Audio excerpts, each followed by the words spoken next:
Morning. मैं श्रीमती उमा यादव, शासकीय उच्चतर माध्यमिक विद्यालय कन्यावाड़ा बालोद से। आज हम लाभ त्याग व प्राप्ति अनुपात की गणना करेंगे।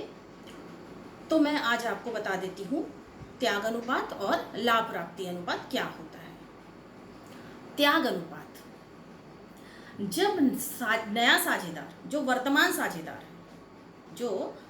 साझेदार या पुराने साझेदार अन्य वर्तमान साझेदार या नए साझेदार के पक्ष में अपने पुराने अनुपात का हिस्सा या कुछ भाग समर्पण करते हैं। क्या करते हैं? समर्पण करते हैं। तो इस समर्पण का जो भाग होता है ये क्या कहलाएगा? त्याग अनुपात। इसका एक फॉर्मूला है। पुराने अनुपात से हम नए अनुपात को घटा देंगे तो हमारा क्या निकल जाएगा? त्याग अनुपात निकल जाएगा।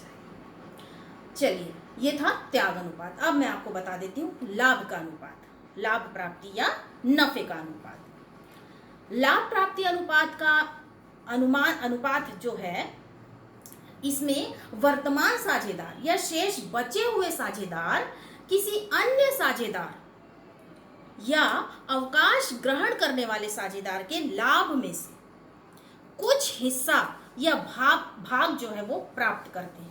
तो ये क्या कहलाता है? लाभ या नफे का अनुपात। तो बच्चों, ये था त्याग अनुपात और लाभ व प्राप्ति का अनुपात। तो अब हम इसी का प्रश्न आज हल करेंगे। तो बच्चों, प्रश्न है त्याग प्राप्ति अनुपात की गणना का।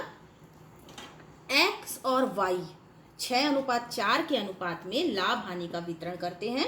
उन्होंने भविष्य के लाभ को समान अनुपात में बांटना निश्चय किया। प्रत्येक साझेदार के त्याग और नफे का भाग ज्ञात कीजिए। हमको क्या करना है?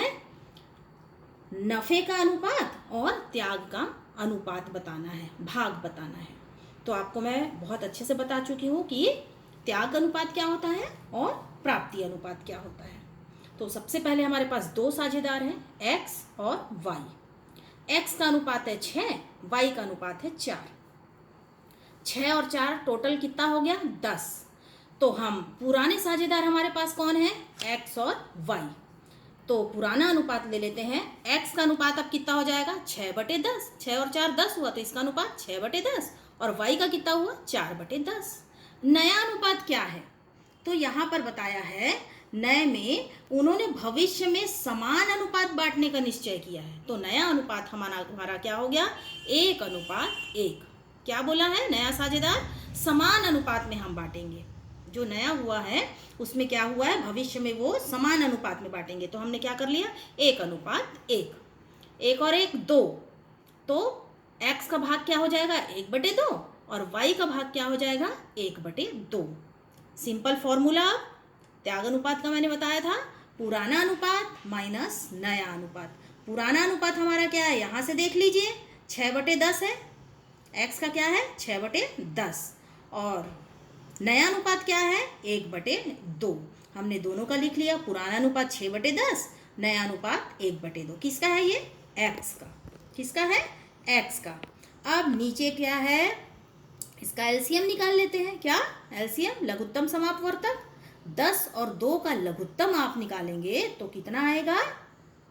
10 आएगा। लघुत्तम कितना आएगा? 10 आएगा। तो नीचे लिख देंगे 10। अब भाग कितनी बार जा रहा है? ऊपर से हम भाग दे देते हैं नीचे को। तो कितनी बार भाग जाएगा? 10 में से 10 को देंगे तो एक बार जा रहा है। तो ऊपर किससे कर देते हैं गुणा? 1 से। तो ऊपर क्या लिख दिया हमने? 1। तो 6 एकम 6। तो कहाँ? यहाँ कितना आ गया? 6। अब 2 से भाग देंगे किसको? 10 को। तो 2 से कितनी बार जाएगा? 5 बार जा रहा है। 2 पंचे 10। इस 5 को हम कहाँ कर देंगे? गुणा कर देंगे। किससे? अंश से। 5 एकम 5। ये 5 कहाँ आ जाएगा? यहाँ पर। क्लियर है? सावधानी से बनाएंगे। तो कितना आएगा? 1/10। इसको घटा देंगे तो हमारा भाग क्या आ गया? 1/10। आंसर हमारा प्लस में है। क्या है हमारा आंसर? प्लस में है, 1/10। ये x का अनुपात है। सेम इसी तरीके से अब हम y का निकाल लेते हैं। y का अनुपात कितना है? पुराना अनुपात ऊपर देखिए 4/10। तो लिख देंगे पुराने में 4/10 और नया कितना है? 1/2। तो माइनस 1/2। सेम वही चीज़, पहले एलसीएम निकालिए। 10 और 2 का एलसीएम कितना आता है? 10 आता है। 10 को 10 से भाग देंगे तो एक बार जा रहा है, ये 1 को हम अंश में गुणा कर देते हैं तो 4 एकम 4। अब इधर आ जाइए, दूसरे में क्या होगा? 10 को 2 से भाग देंगे तो कितनी बार जा रहा है? 2 पंचे 10। इस 5 को हम किस में गुणा कर देंगे? अंश में गुणा कर देंगे तो 5 एकम 5। अब यहाँ माइनस करके देखिए क्या हो रहा है? माइनस में आंसर आ रहा है। आंसर क्या आ रहा है? माइनस में आ रहा है। तो क्या हो जाएगा? -1/10। क्या हो जाएगा? -1.1/10। तो ये क्या हो गया? माइनस में आंसर हो गया। तो जो माइनस में आंसर आता है उसको हम लिखते हैं प्राप्ति। क्या लिखते हैं? प्राप्ति। और जो आंसर प्लस में आता है उसको हम लिखते हैं त्याग। जो आंसर प्लस में आएगा वो त्याग करता है और जो माइनस में आता है वो प्राप्ति होता है। इसका मैं आपको छोटा सा वर्किंग नोट बताऊंगी। तो इस प्रकार से आप आंसर क्या लिखेंगे? x बराबर 1/10, प्लस में आंसर है तो त्याग होता है, और y का आंसर आता है -1/10, तो ये क्या होता है? प्राप्ति का अनुपात कहलाता है। तो बच्चों, मैंने वर्किंग नोट में कहा था कि आप जरूर देख लीजिएगा। पुराने अनुपात में से नया अनुपात घटाने पर यदि भिन्न प्लस में मिलता है, किस में मिलता है? प्लस में मिलता है, तो उसे हम त्याग अनुपात कहते हैं। और यही चीज़ यदि भिन्न जो है वो हमें माइनस में मिलता है तो क्या होगा? माइनस में रहता है, आंसर आता है। यदि माइनस में भिन्न मिलता है तो उसे हम प्राप्ति का अनुपात कहते हैं। प्राप्ति मतलब नफे का अनुपात। सिंपल सी बात हो गई।